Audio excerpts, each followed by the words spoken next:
Olá pessoal, Marcelo Zarski aqui. É com muito prazer que começamos essa pequena série de entrevistas e bate-papos que fizemos cobrindo a Campo Geek 2023. A gente conversou com artistas que estiveram presentes no evento. O papo foi no camarim, então muito provavelmente tem alguns vazamentos de som. Espero que vocês gostem e possam curtir um pouquinho do que essa galera tem para acrescentar de vivências, de cultura e enfim. Salve Campo Geek, aonde todos os mundos se encontram. É isso aí, um abraço!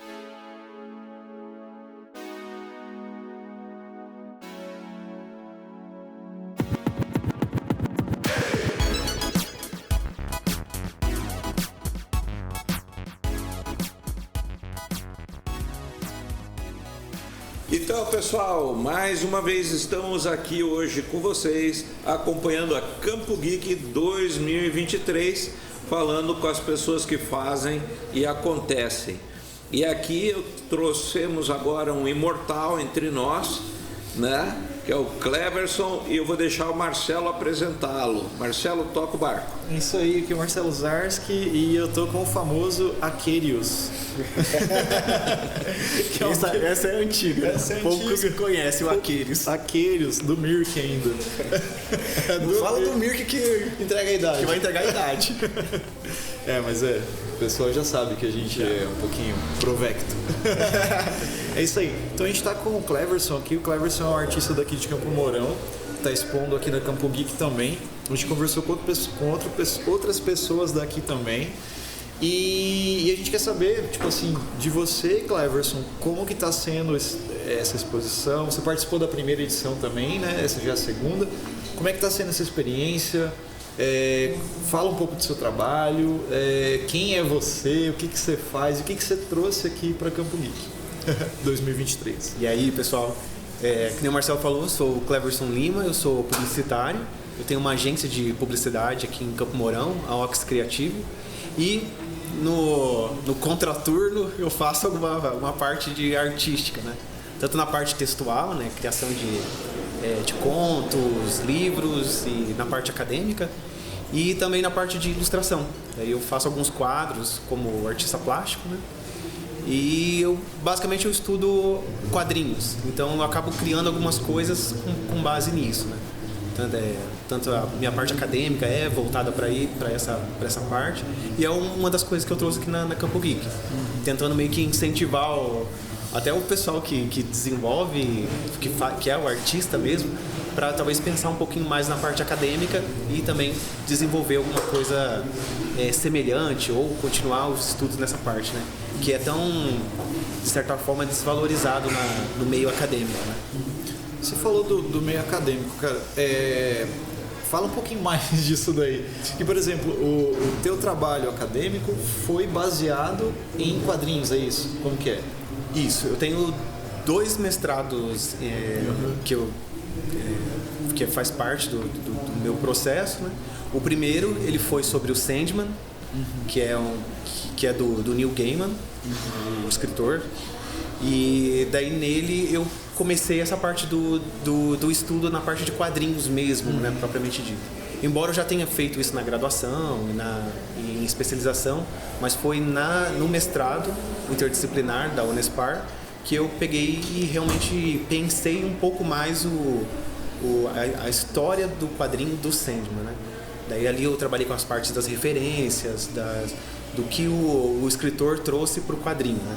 Porque às vezes a gente vê só a parte imagética ali, vê a história resumida, mas daí quando você vai ver todas as referências do artista, você vê que é uma obra bem profunda, não é só aquela superficialidade, né, que o pessoal às vezes considera, né? Você pode comentar um pouquinho mais a respeito disso, assim, as referências do Neil Gaiman?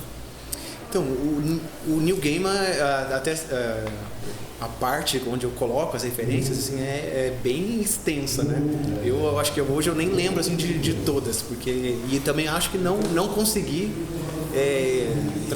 trazer todas, porque o próprio leitor tem que ter essas referências, né? Então você acaba percebendo algumas coisas ali, principalmente a parte mais voltada para a mitologia, né? Que nem a gente estava comentando ontem, a questão de quando ele traz a história do Orfeu, né? Dentro da obra do Sandman. Então, se você não entende, você acaba achando que é uma história inventada pelo artista, mas ele remodela ela para criar uma nova significação. E é isso que eu acho que deixa a obra do Gaiman bem importante até para a própria comunidade, né? Deus ele faz isso, né? Ele faz isso mesmo. Porque ele resgata essas histórias, né? Tipo, ele traz Shakespeare para nossa realidade, né? Como se fosse uma história. Né, Os Sonhos de uma Noite de Verão, né? De uma Noite de Verão, né? Que ele coloca como se fosse uma encomenda do sonho, né? Que é o personagem principal, para o William Shakespeare. Então essa encomenda ele cria uma outra história com base nas Sonhos de uma Noite de Verão, né? E fica uma nova roupagem, traz para a contemporaneidade, né? Isso é muito interessante. E fora que nem ele escreve também novos mitos, né? Que nem o Sonho de Mil Gatos, né? Ele vai trazendo esse imaginário urbano para dentro da... Né? Eu acho que ele faz esse cross, né? Ele traz o imaginário clássico para o mundo atual e pega o mundo atual e tenta ressignificar para o clássico também. Ele é bem inventivo, né? Eu acho que talvez essa é a contribuição dele como artista, né? Ele pegar as histórias já passadas, né? Já contadas e recontar elas com o plus do Gaiman, né? Eu acho que isso é bem interessante. Um dos trabalhos mais bacana dele, assim, como contos, de um dos primeiros livros dele, que o conto é Neve, Vidros e Maçã. Você conhece esse conto dele? Eu não conheço. E olha que eu comprei bastante coisa do Gaiman. E esse conto, né, Neve, Vidros e Maçã, ele reconta a história da Cinderela, não, da Branca de Neve. E a Branca de Neve ela é um vampiro, por isso que ela é branca, né? E daí coloca os 7 anões como 7 gnomos maléficos. Que aí a rainha má na realidade era boa porque ela estava querendo impedir o vampiro de atacar a cidade, né? Ele faz, chama Neve, Vidros e Maçã. É muito legal. A narrativa dele é sempre boa, né? Porque o Gaiman é inglês, né? Então ele vem com aquele estilo mais do Alan Moore, né? Então ele é mais... ele tenta criar uma narrativa mais romantizada, mais... Eu acho que diferente da americana, cativante, né? Eu acho ele cativante. Eu acho o Neil Gaiman... Às vezes você começa a ler e... Mesmo assim... Que às vezes o quadrinho tem muita influência do artista também, né? Então o artista acaba influenciando como você percebe o texto. Sim. Né? Tem isso, né? Agora, quando você pega, por exemplo, um texto dele que você vai ler, é engraçado que você começa despretensiosamente e daí a pouco você se vê envolvido pelo texto e diz, cara, e vai. Né? Eu acho que ele tem essa capacidade, assim, que poucos autores têm. É difícil isso, né? O Gaiman é minha referência, assim, né? Às vezes eu até fico com medo das coisas que eu estou escrevendo, meio que tá plagiando sem querer, né? Mas ele acaba sendo minha referência, tanto como escritor, né? Como também as obras, embora não seja ele que desenvolve a parte visual, mas as obras visuais também dele, que envolve perto dele. E essa parte, por exemplo, você falou, a gente estava falando do teu trabalho acadêmico, né? Que é baseado bastante na obra do Gaiman e tal. Mas assim, o teu trabalho mesmo, como Cleverson, assim, você tem coisas que você escreveu, que você fez também? Como que é? Que você está trazendo? Teu trabalho como artista, no caso. Eu sempre estou meio envolvido com a parte acadêmica, né? Eu acabo escrevendo mais para ela do que para coisas minhas. Eu tenho muita coisa escrita, mas não tenho publicado. Entendi. Tenho trancadinhos lá nas minhas gavetas. Entendi. Mas o que eu escrevi são contos por exemplo, eu fiz um quadrinho para minha banca. Eu fiz um quadrinho sobre a minha história. Seria mais uma crônica ilustrada, né? Tá, deixa eu puxar um pouquinho isso melhor porque acho que o ouvinte de repente vai passar batido e não vai perceber a importância que isso tem. A tua apresentação para a banca de mestrado, em vez de ser um trabalho ABNT, foi um HQ, foi uma história em quadrinhos. Isso. Essa aí tem até uma história um pouquinho antes, né? Porque normalmente quando eu fiz 2 mestrados, né? Então o primeiro, normalmente quando a banca vai, você dá um presentinho para falar assim, ó, obrigado por ter lido a minha dissertação, né? E não ter falado tanto mal dela, mas obrigado por ter lido, aí você dá um presentinho lá só para adoçar a coisa, né? Daí normalmente o pessoal dá um bombom, dá alguma coisinha. Daí eu pensei, eu podia fazer alguma coisa especial, né? Já que eu estou estudando quadrinho, vou tentar fazer uma coisa no quadrinho, né? Então daí foi a minha primeira experiência com a forma de escrever quadrinhos. E daí o engraçado é que as crianças, né, quando chega o Dia das Mães, dão um cinzeiro feito de barro, né, que molde, bota o dedão assim, e você fez um HQ. Eu fiz uma HQ. Olha a diferença de nível, né? Foi meio puxado para fazer, mas eu fiz lá e entreguei para esse pessoal. Só contando isso por quê? Porque aí veio a segunda. Porque daí veio o segundo mestrado. E daí, por sorte, eu passei na universidade do professor que veio para avaliar o primeiro mestrado. Então, daí quando a gente propôs a questão de fazer uma dissertação que é fora do convencional, né? Eu acredito até que foi a primeira no Brasil, assim. Posso estar enganado, mas acredito que foi a primeira no Brasil. A gente propôs em fazer toda a dissertação também no formato quadrinho. Então, como ele já me conhecia e ele já sabia que eu já tinha feito um quadrinho, ele viu a possibilidade de criar esse novo meio, né? Que a ideia era, com o quadrinho, que o que acontece muito na academia, as pessoas escrevem muito, mas elas ficam dentro da academia. No formato acadêmico, né? O pessoal fala assim, você escreve para o acadêmico. Então, assim, em tese, a produção na academia não é só para o acadêmico, é também para a sociedade. Então, a ideia, quando a gente propôs fazer um quadrinho, a dissertação em quadrinho, era para que ela saísse da universidade e chegasse em outros meios, né? E existe a disponibilização desse material em PDF ou em arquivo físico? Ele está disponível no site da universidade, na página do mestrado, ele está lá para fazer o download gratuito. E na biblioteca também da Universidade da UEL, né? E na biblioteca daqui também da Unespar. Ele é daí fisicamente, né? E daí eu também trago alguns exemplares, né? Até, tipo, por exemplo, hoje aqui na Campo Geek eu tô com alguns exemplares ali mas eu sei que assim, é mais para visualização, né? Porque por ser uma obra um pouco extensa, acaba o custo sendo um pouco alto. Mas ela também está aqui para visualização do público, né? Como eu falei, a ideia era mais difundir. Então, até você perguntou da percepção que você tem por como estar aqui na Campo Geek, né? Às vezes o pessoal fala assim, mas você acha que você vai vender alguma coisa? Assim, tipo, a minha ideia não é vender. A minha ideia é conversar com as pessoas, é mostrar o meu trabalho, é mostrar possibilidades do que pode ser feito e talvez inspirar alguém. Eu acho que eu já estou ficando velho já, né? Daí a gente fala assim, como que eu posso inspirar outras pessoas a produzirem a próxima geração. Mas pode falar.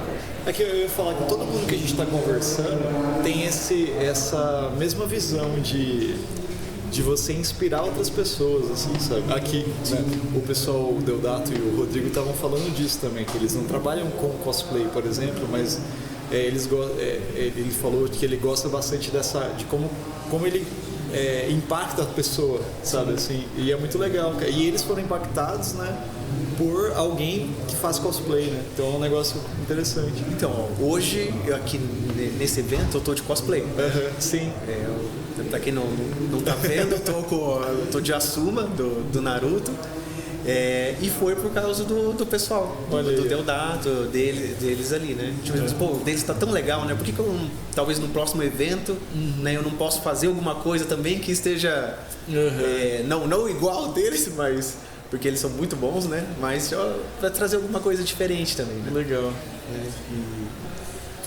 E eu acho que é legal, se você inspirar, eu acho que as novas gerações, acho que faz parte do meio social. E você, como autor, me conta, como autor, qual é o teu principal? Você tem um foco principal que você queira, uma marca tua como autor? Eu acho que talvez seja um mal de todo mundo que cria. Assim, você nunca acha que é bom o suficiente ou que está num nível de ter um estilo, né? Eu não tenho uma... se você for ver assim, até a minha própria profissão, né? Eu sou publicitário. Por que eu sou publicitário? Porque na publicidade eu vi que eu podia fazer tudo. Eu podia fazer fotografia, eu podia fazer texto, eu podia fazer ilustração, eu podia fazer vídeos. Então eu acabo não tendo um estilo ou um direcionamento. Eu faço o que eu gosto. Então, se hoje eu quero escrever, eu escrevo. Se eu quero escrever conto, eu vou escrever conto. Se eu quero escrever poesia, eu vou escrever poesia. Se eu vou fazer uma ilustração digital, eu vou... E faço essas experimentações, né? Pode ser que um dia eu segmente, mas por enquanto eu estou numa eterna experiência de artes, basicamente. E nos textos você tem algum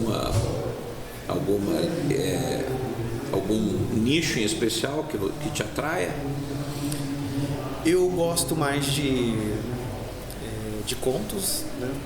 É onde eu consigo sintetizar melhor, porque eu já tentei escrever um romance um pouco mais extenso, mas eu acabo me perdendo no meio da história, né? Daí com um conto eu consigo ter mais controle. Ter mais controle. Então eu consigo entender se eu comecei certo e terminei da forma que eu pensava. Mas a literatura fantástica em si me atrai, né? Então eu acabo expondo isso dentro de contos. Contos é o que mais me direciona, digamos assim. E aí você curte mais escrever nessa pegada tipo Neil Gaiman, assim, do fantástico? O Neil Gaiman acabou com a minha vida ou me derrubou a vida, né?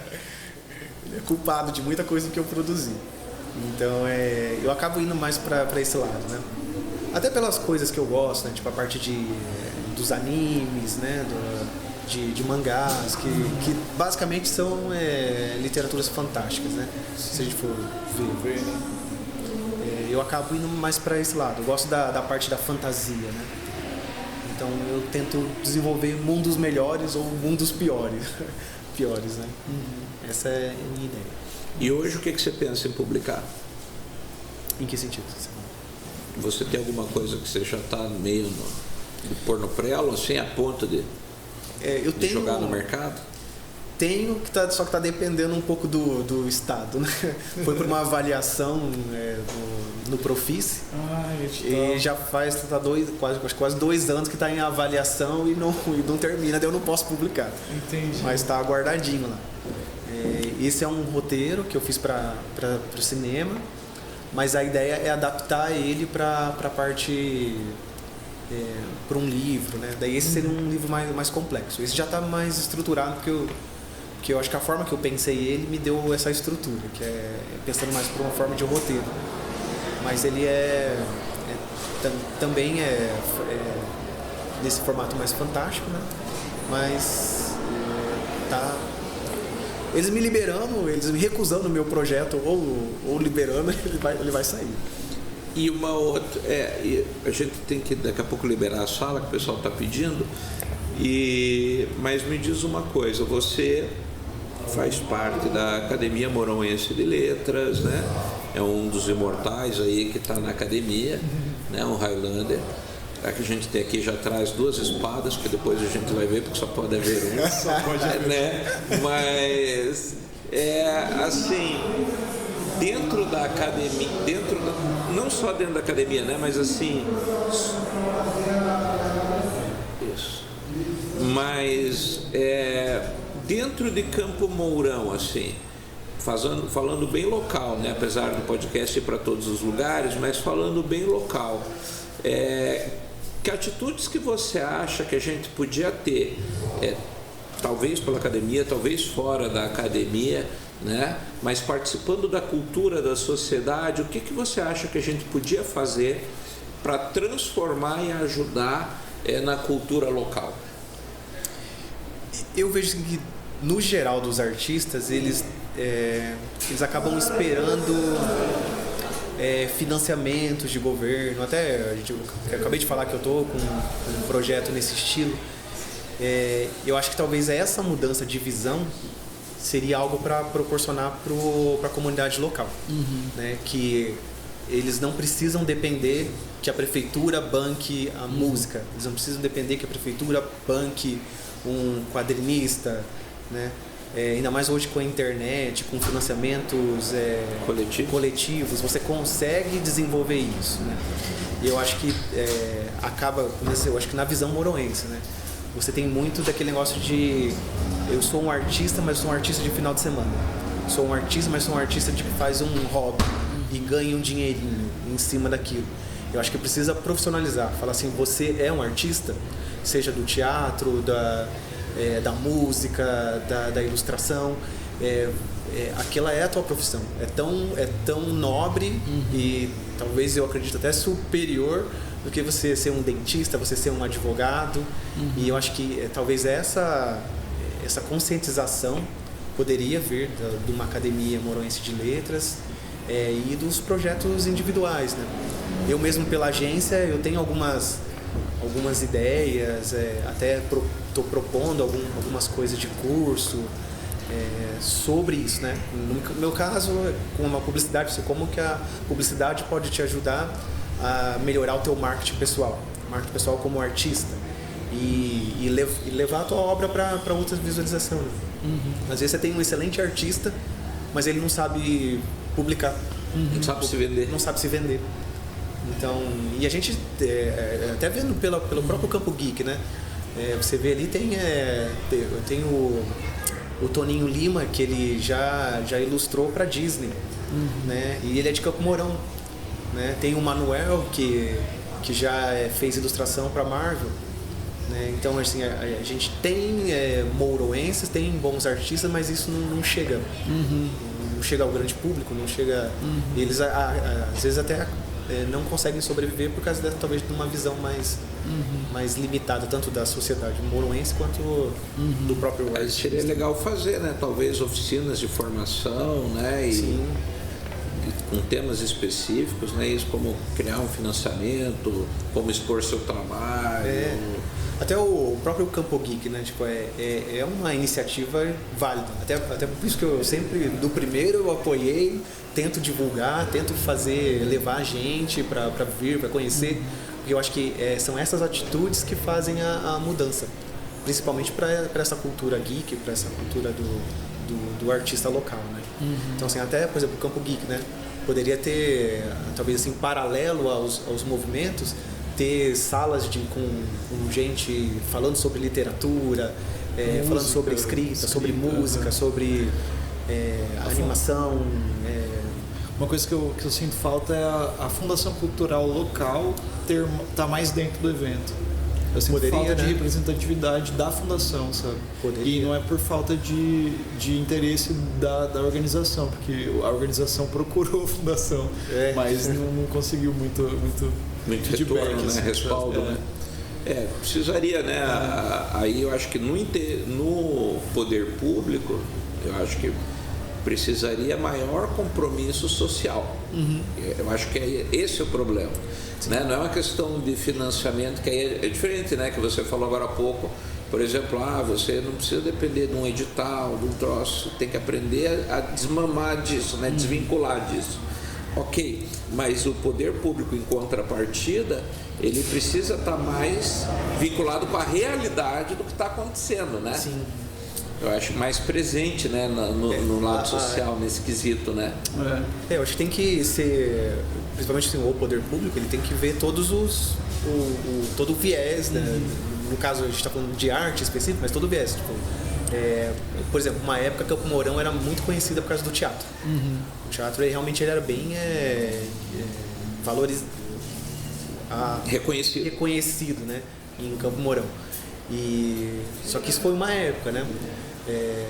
E a gente tem que ver que tem outras áreas que também podem ter a mesma visibilidade, ter o mesmo fomento, né, dentro da cidade. Né? A gente pode exportar nossas artes, né, de Campo Mourão pro mundo. Mas Muito bom. E aí eu vou fazer a pergunta, que é a última que a gente sempre coloca, que é justamente isso. O que a gente deixou de perguntar e você sempre disse assim, se eu tivesse um microfone eu ia falar isso. Rapaz, eu acho que vocês falaram tudo, até porque a gente já pensa mais ou menos igual, né? Eu já acabei expondo bastante coisa do que eu nunca falo normalmente, né? É que eu também batalho bastante por causa dessa parte de artes, né? Embora eu não seja, que nem eu falei, talvez eu tenha mais crítica sobre o meu próprio trabalho do que muito do que me elogiam hoje, né? Mas eu quero sempre motivar outras pessoas, então ter esse espaço de exposição é bacana. legal. E pra te achar nas redes sociais, @Cleverson Lima. Cleverson de Lima, ou da minha agência, né? Na Oxy com você. Oxy, no caso, OXY. OXY. Aqueles nunca mais. Aqueles só os e-mails. Só os e-mails. Da época. Vou terminar com essa piada interna aqui. Sim, Só cara, pra- muito obrigado. Valeu. Valeu.